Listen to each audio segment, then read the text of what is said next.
Hello అండి. Welcome to my channel. ఈరోజైతే గోంగూర harvesting అయితే చేస్తున్నానండి. గోంగూర చెట్లు కూడా నేను ఎక్కువైతే నాటుకోలేదు. ఒక 2 మొక్కలైతే పెట్టుకున్నాను. నేనెప్పుడు ఇలాగే పెట్టుకుంటాను.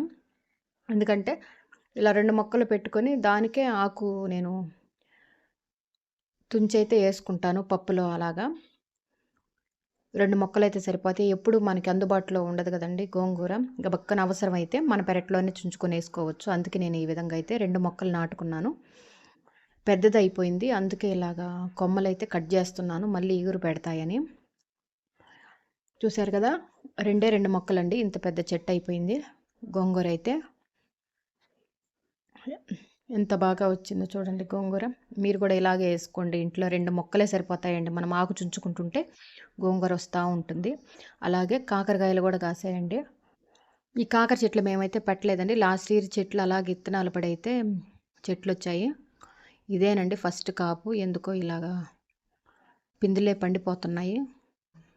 ఇంకా ముందు కాపు కాస్తది. ఇదే స్టార్టింగ్ కాపు. చూసారు కదా! కాకరకాయలు కూడా అయితే కాసాయండి.